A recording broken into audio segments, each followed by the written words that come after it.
మహిళా రిజర్వేషన్ల అమలు డీలిమిటేషన్పై మాజీ ఐఏఎస్ అధికారి జయప్రకాష్ నారాయణతో మా ప్రతినిధి రంగారావు ముఖాముఖి ప్రత్యక్ష ప్రసారం ద్వారా చూద్దాం.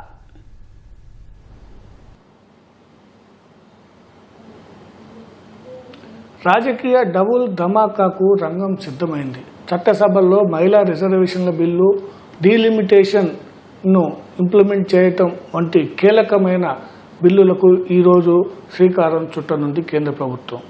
ఈ తరుణంలో ఈ చరిత్రాత్మక రాజ్యాంగ సవరణలపై మనతో మాట్లాడేందుకు లోక్సత్తా వ్యవస్థాపకులు, ప్రముఖ రాజ్యాంగ నిపుణులు, అదేవిధంగా మాజీ ఐఏఎస్ అధికారి, లోక్సత్తా అధినేత జయప్రకాష్ నారాయణ గారు మనతో ఉన్నారు. వారిని అడిగి మరిన్ని వివరాలు తెలుసుకుందాం. సార్ నమస్తే. సార్ నమస్తే రంగారావు. సార్, మహిళా రిజర్వేషన్ల బిల్లు ఈరోజు చారిత్రాత్మకమైనటువంటి కళ. ఈ బిల్లుకు సాకారం అవుతున్న వేళ ఎలా ఉంది, మీ స్పందన ఏంటి? మహిళలకి చట్టసభలో ప్రాతినిధ్యం కావాలని 3 దశాబ్దాలకు పైగా ఈ దేశంలో చర్చ జరుగుతుంది.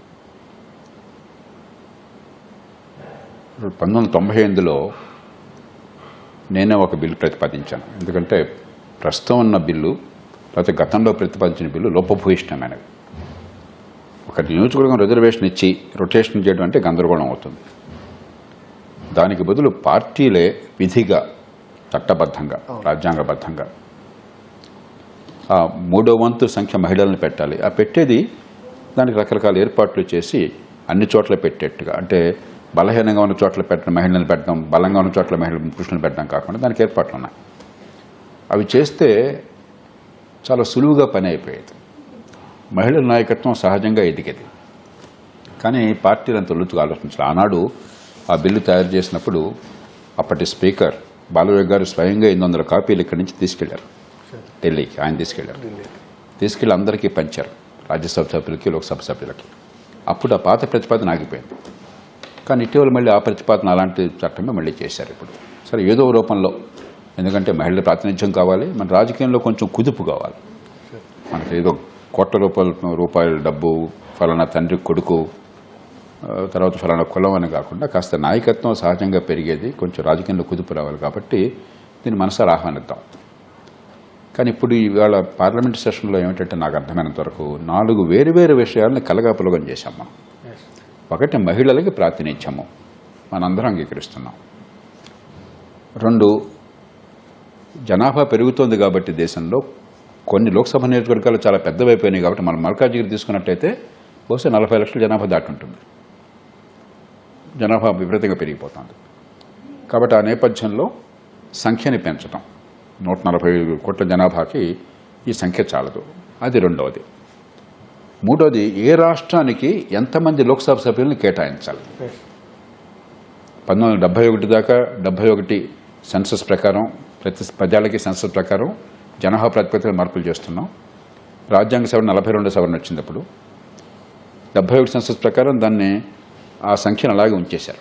ప్రతి రాష్ట్రానికి 71లో సెన్సస్ ప్రకారం ఎన్ని కేటాయించారో అన్నే సీట్లు ఇప్పుడు కూడా ఉన్నాయి.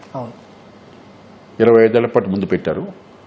2001లో అప్పుడు నేనే కీలక పాత్ర తీసుకుని, నేను కేసీ శివరామకృష్ణ, ఒక రిటైర్డ్ ఐఏఎస్ అధికారి, అర్బన్ డెవలప్మెంట్ సెక్రటరీ, ఇప్పుడు లేరు ఆయన మన మధ్య, ఆయన నేను కలిసి చొరవ తీసుకుని ఒక జాతీయ రౌండ్ టేబుల్ ఏర్పాటు చేసి, ఎన్నికల సంఘం మొత్తం సభ్యులంతా వచ్చేటప్పుడు, రాష్ట్రాల ఎన్నికల సంఘాలు వచ్చినప్పటికీ, రాష్ట్ర ఎన్నికల సంఘాలు, అప్పుడు అరుణ్ జైట్లీ, ఆయన కూడా లేరు ఇప్పుడు, న్యాయశాఖ మంత్రి, ఎల్కే అద్వానీ హోంశాఖ మంత్రి, వీరందరితో ఒక రౌండ్ టేబుల్ నిర్వహించి అప్పుడు వాజ్పేయి ప్రభుత్వాన్ని కోరాం. 25 ఏళ్ళు మనకి ఫ్రీజ్ చేశాము. ఇప్పుడు కనుక మళ్ళీ జనాభా ప్రాతిపదికన అంటే కొన్ని రాష్ట్రాలకి తక్కువ, కొన్ని రాష్ట్రాలకి ఎక్కువ అవుతుంది. ఇప్పటికే దేశంలో రాజకీయ అస్థిరత్వం అన్నది 20-30 పార్టీలతో కలగితే వాజ్పేయి ప్రభుత్వం అన్నది. అప్పుడు ఆర్థిక సంక్షోభం ఉన్నది. ఎందుకంటే పొఖరాన్ ఎక్స్ప్లోషన్ వల్ల అణుబాంబుని 98లో విస్ఫోటనం చేశాం మనం. అమెరికా, ఇతర దేశాలు మన మీద ఆంక్షలు పెట్టినాయి. ఈ సమయంలో ఇంకొక గందరగోళం సృష్టించడం మంచిది కాదు, ఇంకో 25 ఏళ్ళు దీన్ని దాటవేద్దామని చెప్పని నచ్చ చెప్తే ఒప్పుకున్నారు. మేమేమనుకున్నాం, నా మటుకు నేను 25 ఏళ్ళు కదా, రాజోడు రవుతాడు, తర్వాత చూద్దాం అనుకున్నాం. 25 ఏళ్ళు గిర్రం తిరిగినాయి. ఇప్పుడు జనాభాలో మరింత సమతుల్యం తగ్గింది. కొన్ని రాష్ట్రాల్లో జనాభా తగ్గకపోయినా జనాభా పెరుగుదల బాగా తగ్గింది.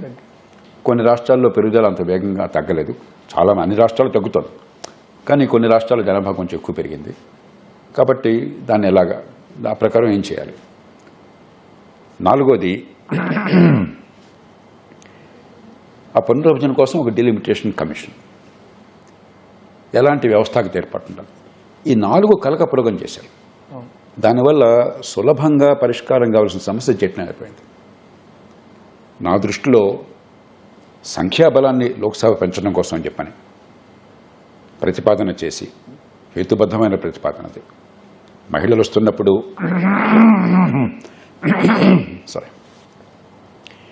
మహిళలు పెద్ద సంఖ్యలో వస్తున్నప్పుడు చట్టబద్ధంగా ఒక్కసారిగా మరి మగవాళ్ళకి అంత గణనీయమైన సంఖ్యలో ప్రాతినిధ్యం పోయిందనుకోండి, తగ్గుతుంది. ఇప్పుడు మానవ సమాజంలో అధికారం తర్వాత అంత తొందరగా వదులుకోవడం సిద్ధపడరు కదా, గందరగోళం వస్తుంది, ఇన్కంపెన్సీ అంతా కూడా పోతారు.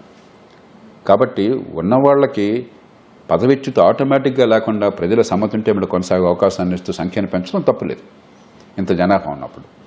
అది పెట్టి ఏ రాష్ట్రానికి ఎన్ని కేటాయించాలని చెప్పన్న విషయాన్ని కనుక పార్లమెంట్లో అన్ని పార్టీలకి అన్ని రాష్ట్రాల ముఖ్యమంత్రులకి వాళ్ళని కూర్చోబెట్టి ఒక కమిటీగా వాళ్ళకి సమయం ఇచ్చి బహిరంగ చర్చ పెట్టి చేస్తే బాగుండేది.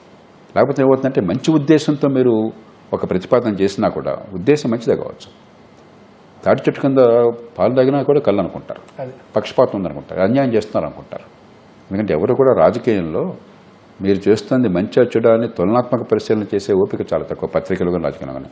మీకు గుర్తుందా, వ్యవసాయ చట్టాలు అప్పటికిప్పటికి నేను మళ్ళీ చెప్తాను, అద్భుతమైన చట్టాలు, వ్యవసాయ రంగానికి రైతుకి మేలు చేసేవి. ఎంత గందరగోళం చెలరేగింది, చివరి వెనక్కి తీసుకోవాల్సి వచ్చింది.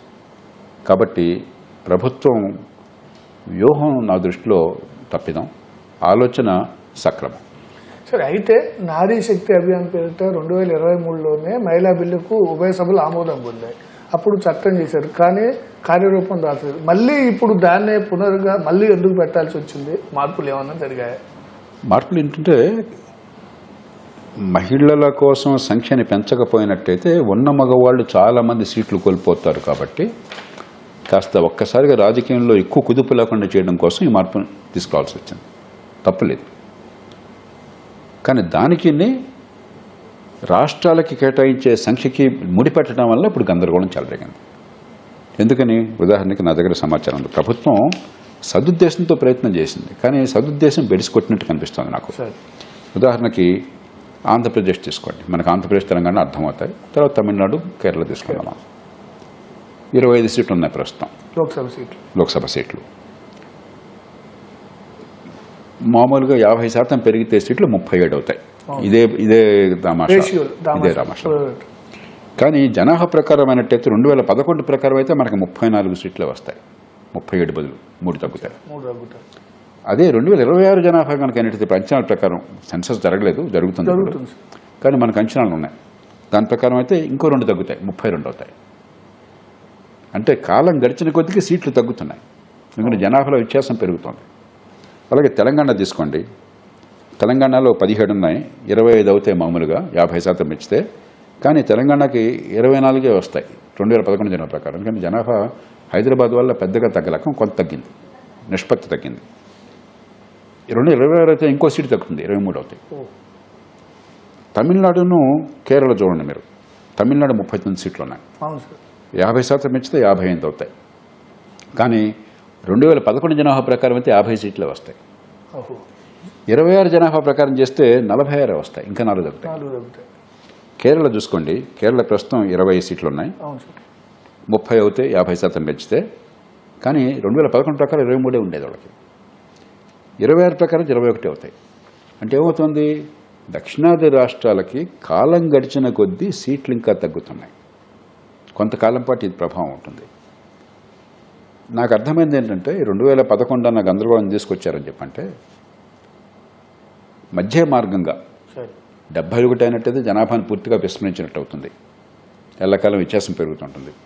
2026 అయినట్టయితే మరీ ఎక్కువ నష్టపోతారు దక్షిణాది రాష్ట్రాలు కొన్ని. కాబట్టి మధ్య మార్గంగా ఒక సంవత్సరం తీసుకోమని చెప్పి 2011 అన్నారు, చివరి సెన్సస్ జరిగింది కాబట్టి. దానికోసం ఈ గందరగోళంగా చేశారు. ఆలోచనలో నేను అర్థం చేసుకోగలను కారణం, దేశ ఐక్యతను కాపాడాలి. Yes. ఉత్తరాది రాష్ట్రాలు కొన్ని సీట్లు కోల్పోవడానికి సిద్ధపడాలి. ఎందుకంటే వాళ్ళకి 2026 ప్రకారం అయితే సీట్లు ఎక్కువ వస్తాయి కదా. ఎక్కువ వస్తాయి, పెరుగుతాయి, దక్షిణాది రాష్ట్రాలు తగ్గుతాయి. కానీ కొంత తగ్గడానికి సిద్ధపడాలి, మధ్య మార్గానికి రావాలని చెప్పి నేను అనుకున్నారు. కానీ దానికి మీరేదో నిర్ణయం చేసి పార్లమెంట్ మీద పెట్టడం కాకుండా అన్ని రాష్ట్రాలను కూర్చోబెట్టాను అనుకోండి. ఉత్తరాది రాష్ట్రాలు వాళ్ళ మాటలు చెప్తారు, దక్షిణాది వాళ్ళు వాళ్ళ మాటలు చెప్తారు. ప్రపంచంలో ఏం జరుగుతుందో మనం చూస్తాం. దాన్ని బట్టి పరిష్కారం వచ్చి ఉండేది. కన్సెస్ వచ్చుంటే బాగుండేది. అది కాకుండా మీరు రుద్దేసరికి ఏమవుతుంది, మీరు చేసింది ప్రతి వాళ్ళు వ్యతిరేకిస్తారు. భారతీయ జనతా పార్టీకి ఉత్తరాది రాష్ట్రాల్లో పట్టుంది కాబట్టి, అక్కడ బీజేపీ తప్ప ఇంకెవరో ప్రభుత్వాల్లో లేరు కాబట్టి, బీజేపీ వ్యతిరేకంగా ఉన్న పార్టీలు ఉత్తరాది రాష్ట్రాలను కూడా బీజేపీకి వ్యతిరేకం కాబట్టి వాళ్ళంతా మౌనంగా ఉన్నారు. లేకపోతే ఉత్తరాది రాష్ట్రాలు కూడా పట్టారు. ఇప్పుడు జనాభా ప్రకారం మాకు సీట్లు పెరగాలి కదా, మీరేమిటి తగ్గిస్తున్నారని చెప్పని. కాబట్టి వాళ్ళ మధ్య ఒక చర్చ జరిగి సామరస్య వాతావరణంలో పరిష్కారం కోసం చేయవలసింది. రెండోది, దీర్ఘకాలంలో ఈ సమస్య మైగ్రేషన్ వల్ల పరిష్కారం అవుతుంది. ఇప్పుడు నిన్న కూడా నేను చూశాను, అక్కడ జాతీయ రహదారి మీద నేను ఒక చిన్న రెస్టారెంట్కి వెళ్తే పశ్చిమ బెంగాల్ నుంచి ఒక యువతి అక్కడ రెస్టారెంట్లో పనిచేస్తాను. మీరు చూడండి, ఆంధ్రప్రదేశ్లో కానీ హైదరాబాద్లో కావచ్చు, లేకపోతే మరి పట్టణాల్లో కావచ్చు, కర్ణాటక కావచ్చు, తమిళనాడు కావచ్చు, కేరళ కావచ్చు, బీహార్ నుంచి, పశ్చిమ బెంగాల్ నుంచి, ఒరిస్సా నుంచి, అస్సాం నుంచి ఎంతమంది పనిచేస్తున్నారు చూడండి.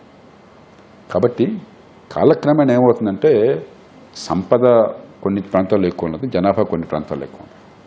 పనిచేసేవాడు కొన్ని ప్రాంతాలు తక్కువ ఉన్నారు, పనిచేసేవాడు కొన్ని ప్రాంతాలు ఎక్కువ ఉన్నారు.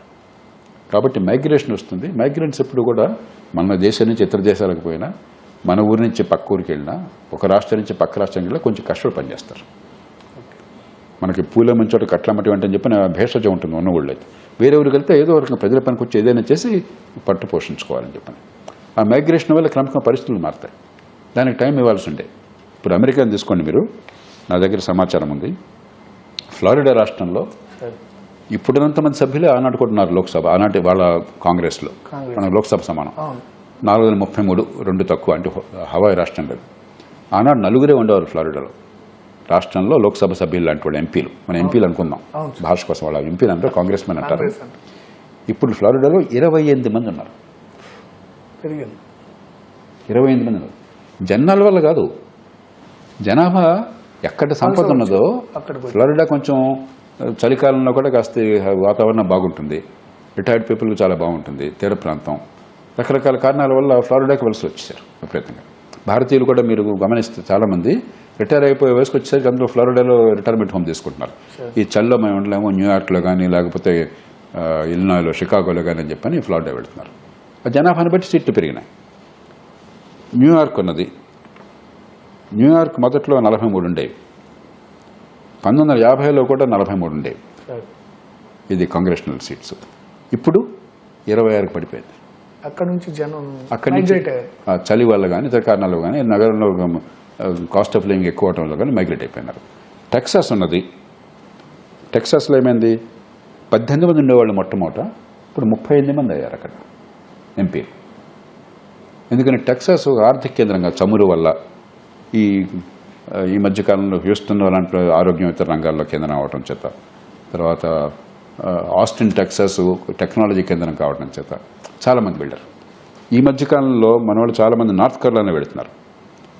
ఆ మధ్య దాకా 10 మంది ఉండేవాళ్ళు, 10-12 మంది ఉండేవాళ్ళు. ఇప్పుడు 14 మంది అయ్యారు ఎంపీలు. జనాభా ఇప్పుడు చాలా చోట్ల అక్కడికి జనాభా వచ్చేస్తుంది. కాబట్టి మైగ్రేషన్ దీర్ఘకాలంలో. అందుకని మీరు మహారాష్ట్ర చూడండి, జనాభా పెరుగుదల అరికట్టారు, కానీ మైగ్రేషన్ వల్ల మహారాష్ట్ర సీట్లు పెరిగితే తగ్గవు. ఇందాక నేను చెప్పిన అంకెల్లో మహారాష్ట్ర ఇప్పుడు 48 ఉంది, 72 అవుతాయి, 50% అవుతాయి. మహారాష్ట్రకి 78 అవుతాయి 2011 సెన్సస్ ప్రకారం. ఎందుకని మైగ్రేషన్ ఎక్కువ. కాబట్టి సహజంగా పరిష్కారం అవుతాయి. దానికి ఒక స్పేస్ ఇచ్చి పార్టీల మధ్య ఏకాభిప్రాయం సాధించాలి. జీఎస్టీ ఏం చేసాం మనం, ఏకాభిప్రాయం సాధించాం కూర్చోబెట్టి. బలవంతంగా రుద్దితే కాదు. వ్యవసాయ చట్టాలు ఏం చేసాం, బలవంతంగా రుద్దే ప్రయత్నం చేసాం. మంచి చట్టాలు కూడా వెనక్కి తిన్నాయి. ఈవేళ కూడా ఆ పరిస్థితి అనవసరం కొని తెచ్చుకున్నారు. సార్, ఇప్పుడు జరుగుతున్న 106 రాజ్యాంగ సవరణ ద్వారా మహిళలకు దక్కే 33% మహిళా రిజర్వేషన్ ఎలా ఇంప్లిమెంట్ చేస్తారంటే, ఏ కాన్స్టిట్యున్సీని ఎలా ఎంపిక చేయడం జరుగుతుందంటారు? లాటరీ తప్ప మార్గం లేదు. మహిళలు ఎక్కువ తక్కువ జనాభా ఏముంది, కాకతాళీయమే. కానీ ఇప్పుడు షెడ్యూల్ కాస్టు, షెడ్యూల్ ట్రైబు, స్థానిక ప్రభుత్వాల్లో బీసీలు అన్నట్టయితే కొన్ని ప్రాంతాల్లో ఎక్కువ, కొన్ని ప్రాంతాల్లో తక్కువ ఉంటారు. కాబట్టి జనాభా ప్రాతిపదికన జనాభా ఎక్కువ ఉంటే ఈసారి చేద్దాం, నెక్స్ట్ వరుస చూస్తున్నాం అని చెప్పంటారు. మహిళలు ప్రతి ఇంట్లో మహిళలు ఉంటారు, ప్రతి ఊళ్ళో మహిళలు ఉంటారు, ప్రతి సమాజంలో ఉంటారు. 1-2 అంకెలు తేడవచ్చు కానీ 100-200 మంది. కాబట్టి లాటరీ తప్ప దీనికి ఇంకా హేతుబద్ధమైనది లేదు. దానిలో కూడా పొరపాటు జరిగింది, చిన్న పొరపాటు. అంటే ఆలోచన లేకుండా చట్టాలు చేస్తున్నట్టు నాకు ఉదాహరణ. ఓ పక్కన ఏమన్నారు, 3వ వంతు రిజర్వేషన్లు, ప్రతి 10 ఏళ్లకి రొటేషను. కానీ రిజర్వేషన్ పూర్తి కాలం అంతా 15 ఏళ్లకే. 3వ వంతు రిజర్వేషన్లు పెట్టి 10 ఏళ్లకు ఒకసారి రొటేషన్ అని, అంటే మొత్తం రొటేషన్ కావాలంటే 3 30 ఏళ్ళు పెట్టాలి కదా, 15 ఏళ్ళకి అన్నారు. ఎందుకన్నారు? అంతే.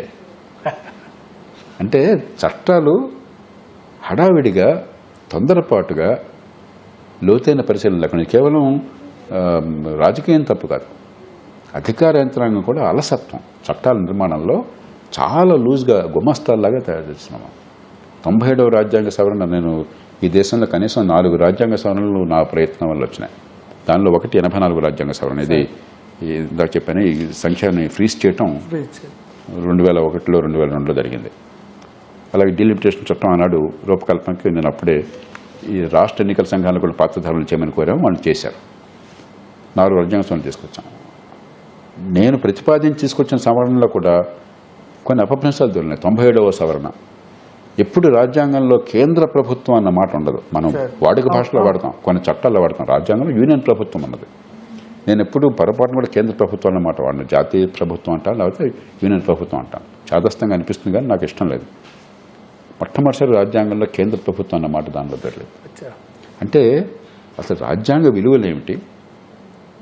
ఈ రాజ్యాంగాన్ని ఉదాత్తంగా తయారు చేశారు రాజ్యాంగ నిర్మాతలు. ఆ విలువలను కాపాడుతూ మారుతున్న అవసరాలు తీర్చే ఏ మార్పులు ఎలా కావాలని చెప్పేసి అవగాహన లేకుండా గుడ్డెద్దు చేలబడ్డట్టుగా పాలనా యంత్రాంగం అసమర్థంగా, నిరుత్సాహంగా, ఊరికే మొక్కుబడిగా చేస్తున్నారు.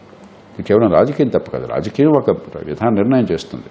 అమలు చేయడానికి ఇదంతా సంకలనం చేసే బాధ్యత పాలనా యంత్రాంగాన్ని. ఇక్కడ ఈ పాలనా యంత్రాంగం గందరగోళం చాలా స్పష్టంగా కనిపిస్తుంది. ఈ 106వ సవరణలో కానీ, లేకపోతే ఇప్పుడు ప్రతిపాదించిన దానిలో కానీ అనవసరంగా గజిబిజి కనిపిస్తుంది. ఉదాహరణకి డీలిమిటేషన్ కమిషన్ అని చెప్పని రాజ్యాంగంలో ఏర్పాటు లేదు. రాజ్యాంగంలో ఉన్నారంటే పార్లమెంటు చేసిన నిర్ణయం ప్రకారం నిర్దేశించినటువంటి ఒక సంస్థ, అథారిటీ డీలిమిటేషన్ చేస్తుంది. దానికి సాంప్రదాయంగా డీలిమిటేషన్ కమిషన్ పెడుతున్నాం. మొట్టమొదటి నుంచి 1950 నుంచి పెడుతున్నాం మనం. ఒక సుప్రీంకోర్టు జడ్జి దానికి అధ్యక్షుడిగా ఉంటాము. ఎన్నికల సంఘం ప్రధాన కమిషనర్ కానీ, ఆనాడు ప్రధాన కమిషనర్ ఒక్కడే ఉండేవారు, తర్వాత ఒక కమిషనర్ కానీ అంటాం. తర్వాత రాష్ట్రాల్లోనేమో ఎంపీలని, ఎమ్మెల్యేలని కూడా అసోసియేట్ సభ్యులు, ఓటింగ్ ఉండదు కానీ వాళ్ళ ఇన్పుట్స్ తీసుకుంటారు, ఈ పార్టీ ఆ పార్టీ తేడా లేకుండా. అప్పటి నుంచి ఇలా కొనసాగుతుంది. ఇప్పుడు ఈ రాజ్యాంగ సవరణలో తీసేశారు. తీసేసి డీలిమిటేషన్ కమిషన్ అన్నారు. ఎందుకు అసలు డీలిమిటేషన్ కమిషన్ ప్రస్తావన దానిలో లేనప్పుడు, ఇది పార్లమెంట్కి అధికారం అన్నప్పుడు మళ్ళీ డీలిమిటేషన్ కమిషన్ నిర్వచించకుండా దానిలో పెట్టారు. అంటే గుమస్తాల స్థాయిలో తప్పులు జరుగుతున్నాయి. ఇది జరగకూడదు అలాగా. సార్, డీలిమిటేషన్ బిల్లో కొంత గందరగోళం ఉంది. మీరు అన్నట్లు రాజకీయ పార్టీల మధ్య ఏకాభిప్రాయం లేదు. అయితే దీని విషయంలో తెలంగాణ ముఖ్యమంత్రి ఒక అడుగు ముందుకేసి హైబ్రిడ్ విధానం తీసుకొస్తే ఈ ఉత్తరాది దక్షిణాది మధ్య అంతరాయం కూడా తగ్గుతుంది అని అంటున్నారు. అసలు ఈ హైబ్రిడ్ విధానం కానీ, ఉత్తరాది దక్షిణాది మధ్య అంతరాయం తగ్గడానికి కానీ ఇప్పుడు చెప్తున్న ప్రోరేటా విధానం 50% అన్నది కరెక్టేనా కాదా? మీరేమంటారు? 50% అన్నది సంఖ్యని పెంచుతుంది తప్ప ఇది రాష్ట్రాల మధ్య ఏ రకంగా లోక్సభ సభ్యుల సంఖ్యని విభజించాలన్నది పరిష్కారం రాదు. రాజ్యాంగం తొలుత చెప్పింది, ప్రపంచంలో దాదాపు అన్ని దేశాల్లో ఉన్నది జనాభా ప్రాతిపదికన మనం చేయడం. కానీ మన దేశంలో 50 ఏళ్ల కాలం, మొదటి 42వ సవరణ, తర్వాత నాలాంటి వాళ్ళను గట్టిగా పోరాడి తెచ్చిన 84వ సవరణ వల్ల అది ఫ్రీజ్ అయింది. అయిన తర్వాత పర్యవసానాలు చూసాం మనం. కొన్ని రాష్ట్రాల జనాభా కొంచెం ఎక్కువ పెరిగింది, కొంచెం తక్కువ పెరిగింది. కాబట్టి దానికి పరిష్కారం కావాలి. ఆ పరిష్కారం ఏ పరిష్కారమైనా సాధ్యమే, కానీ కలిసి కూర్చోవాలి. కుటుంబంలో ఇప్పుడు 4 ఉన్నారు, ఆస్తి నాకు ఎక్కువ మీకు ఎక్కువ అని అన్నదమ్ముల మధ్య తగాదాలు వస్తాయి. కాబట్టి కూర్చొని లాభ నష్టాలు బేరీజు వేసుకుని దేశ ఐక్యతని, కుటుంబ ఐక్యతను కాపాడుకుంటూ మనం పరిష్కారం చేసుకుంటాం. అది బలవంతంగా మీరు రుద్దారనుకోండి, ఎవరో వచ్చి చెప్పారనుకోండి, మీరు చెప్పింది నిజమైనా కూడా, మంచిదైనా కూడా మనం ఒప్పుకోం. ప్రతివాడు నాకు అది అన్యాయం జరిగింది అనుకుంటాడు. అది మానవ సహజం.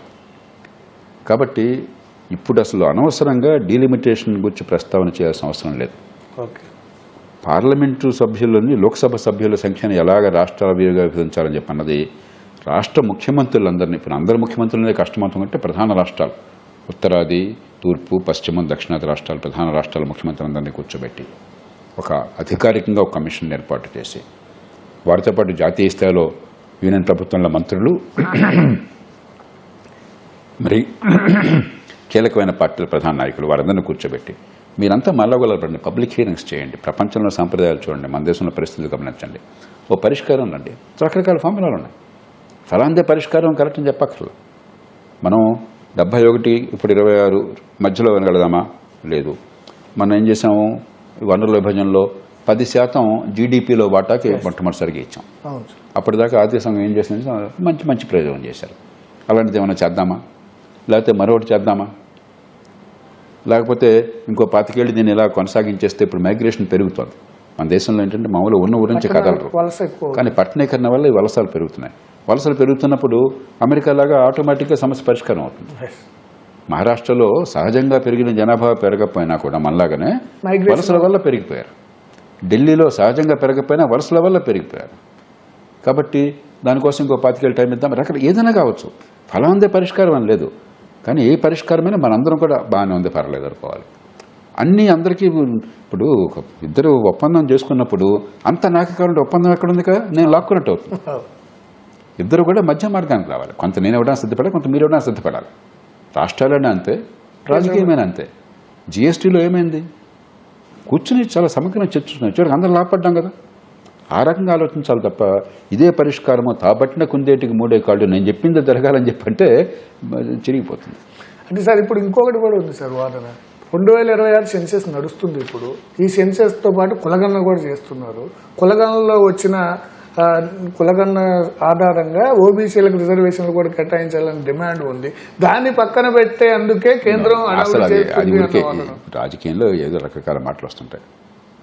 రాజ్యాంగంలో ఎస్సీ ఎస్టీ రిజర్వేషన్ ఉంది, ఇప్పుడు మహిళల రిజర్వేషన్ ఉంది.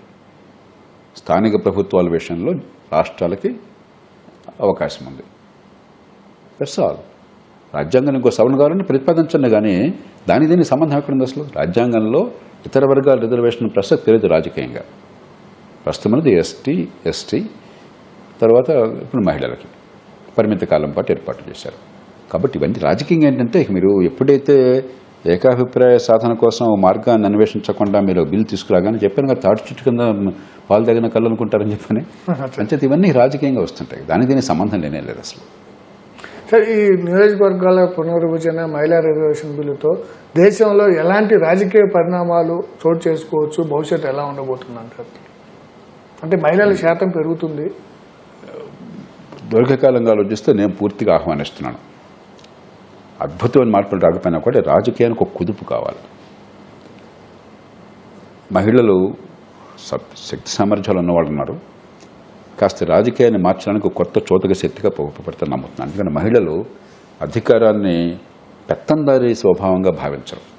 మగవాళ్ళు పెత్తనము అంటే రెవెన్యూ మంత్రి భూమి మీద, హోం మంత్రి పోలీసుల మీద, ఆర్థిక మంత్రి డబ్బు మీద. అంతేగాని విద్య బాగు చేయాలి, ఆరోగ్యం బాగుపడాలి, మౌలిక సదుపాయాలు సరిగ్గా ఉండాలి, పౌర రవాణా బాగుండాలి, ఇది పెద్దగా మనకి. ఎందుకంటే చూడండి, మనం దుమ్ము లేపుకుంటూ వీఐపీ వెహికల్స్ వెళ్తాయి. మనం హైదరాబాద్లో ట్రాఫిక్లో నరకం అనిపిస్తాం, మనం చూస్తున్నాం. ఈ మధ్యకాలంలో కరెంటు బాగా బాగుపడింది, కానీ ఇవాళ కూడా పొద్దున 3 సార్లు కరెంటు పోయింది. నాకు భయం వేసింది, ఇప్పుడు మన రికార్డింగ్ జరుగుతుంది లేదా, మన లైవ్ జరుగుతుంది లేదని చెప్పని. ఇవి మనందరికీ అవసరం. ఇవి విద్య ఎట్లా ఉంది, ఆరోగ్యం ఎట్లా ఉంది, పౌర సదుపాయాలు ఎట్లా ఉన్నాయి, డ్రైనేజ్ ఎట్లా ఉన్నది, మంచినీళ్ళు సరిగ్గా ఉంటున్నాయని చెప్పన్నది. పరిపాలన ఇది ముఖ్యం కాదు. కీలకమైన మంత్రులు వీళ్ళు కాదు. మహిళలు సహజంగా వాళ్ళ ప్రవృత్తి మనుషుల అవసరాలు తీర్చడం. కాబట్టి అధికార నిర్వచనం మారుస్తారని నా నమ్మకం. రెండోది, ఈ గోండాగిరి, ఈ డబ్బులతో ఓట్లు ఎదుపని కొనడం పూర్తిగా తగ్గుతుందని నాకేం భ్రమలు లేవు. కానీ ఒక కొత్త చర్చ వస్తుంది, కొత్త ముఖాలు వస్తాయని ఆశ నాకు. కాబట్టి దాన్ని పూర్తిగా నేను ఆహ్వానిస్తున్నాను, కొంత రాజకీయ తీర్మానాలను. కానీ మౌలికమైన రాజకీయ సంస్కరణ లేకుండా 30 కోట్లు ఖర్చు పెడితే ఎమ్మెల్యేకి పోటీకి పనికొస్తావు, 100 కోట్లు ఖర్చు పెడితే ఎంపీకి పనికొస్తావు అని ఉన్నంతకాలం మహిళైనా మగవాళ్ళైనా తేడా పెద్దగా ఉండదు. కాబట్టి మౌలికమైన సంస్కరణకు వెళ్ళాలని దీని నుంచి అద్భుతాలు ఆశించకూడదు. ఇక పార్టీలకు ఏమవుతుందంటే 2 రకాల పార్టీలు ఉన్నాయి. అత్యధిక పార్టీలు పురుషాధిక్యము, వ్యక్తి ఆధిక్యము, ఎస్ ఒక కుటుంబము లేక వ్యక్తి శాసించే పార్టీలు. ఆ పార్టీల్లో మొక్కుబడిగా వాళ్ళ కుటుంబ సభ్యుల్ని వాళ్ళ అనుచరుల్ని ప్రాక్సీలుగా పెడతారు. చాలా పంచాయతీల్లో మున్సిపాలిటీల్లో మీరు చూస్తున్నారు, పంచపతి అంటున్నారు. పంచాయతీల్లో జరిగిన విధానమే ఇక్కడ లోక్సభ అసెంబ్లీ స్థానాల అందుకని విషయంలో సాంప్రదాయంగా నడిచేటువంటి వ్యక్తి స్వామ్యం ఉన్న పార్టీలు, పెత్తందారి స్వభావం ఉన్న పార్టీలు కొడుకుల్ని, కోడళ్ళని, కూతుళ్ళని వాళ్ళ సతీమణుల్ని తీసుకొచ్చే ప్రయత్నం చేస్తారు. అందుకోసం ఒక రకంగా ఏంటంటే అదనంగా సీట్లు పెంచితే అది కాకుండా ఆ కుటుంబాల వాళ్ళే కాకుండా వేరే వాళ్ళు వచ్చే అవకాశం పెడుతున్న ఉద్దేశంతో సీట్లు పెంచే ప్రయత్నం చేస్తున్నారు. మంచి, అందుకని ఆహ్వానిస్తున్నాను. కానీ కొన్ని పార్టీలు నిజంగా రాజకీయ పార్టీగా నడిచే పార్టీలు కొన్ని ఉన్నాయి. నిజంగా అంటే పాశ్చాత్య సాంప్రదాయం ప్రకారం కాకపోయినా కూడా కాస్త కార్యకర్తలను ఆహ్వానించడము, టాలెంట్ ఉన్న వాళ్ళని ప్రోత్సహించడము, వాళ్ళని అనుభవాన్ని బట్టి, వాళ్ళ నిజాయితీని బట్టి, నిబద్ధతను బట్టి పెంచడము చేస్తున్నారు. వాళ్ళకి చాలా మేలు చేకూరుతుంది. వాళ్ళ కొత్త నాయకత్వాన్ని, నిజమైన నాయకత్వాన్ని బాగా విద్యావంతులు, అనుభవం ఉన్నవాళ్ళు, వివిధ రంగాల్లో విజయాలు సాధించిన వాళ్ళు, సమాజానికి పనికొచ్చే వాళ్ళని తీసుకొచ్చే ప్రయత్నం చేస్తారు. ఆ తేడాని ప్రజలు గమనిస్తారు. అందుకని నేను ప్రజలను కోరేది ఏంటంటే కేవలం మహిళలు వచ్చారు సమరపడ్డం కాదు, ఎవరో వాళ్ళు వస్తారు. ఎలాంటి మహిళల్ని ఎలాంటి పార్టీ ఏ తీరుని తీసుకొచ్చింది అది మనకి చాలా కీలకం కావాలి. దాన్ని బట్టి ఆ పార్టీలకు ఆదరణ ఉండాలి. కేవలం ఉన్న కుటుంబాల్లోంచి మహిళలను తీసుకొస్తే తిరస్కరించండి, నిర్ద్వందంగా చెప్తాను, తిరస్కరించండి. అంటే ఆ పార్టీలకి ఈ దేశంలో సామాన్యులు, ప్రతిభ ఉన్నవాళ్ళు, సమాజాన్ని బాగు చేసే తత్వం ఉన్న వాళ్ళని పెంచడం ఇష్టం లేదు, పెత్తందారి స్వభావం తప్ప. అది కీలకమవుతుంది. కానీ తుదిగా రాజకీయ సంస్కరణలు మనం తీసుకురాకుండా 30 కోట్లు ఖర్చు పెడితే ఎన్నికల్లో అసెంబ్లీలో పోటీ చేయొచ్చు, గట్టి పోటీ ఇవ్వచ్చు, గెలుస్తామో తర్వాత చూస్తున్నాం.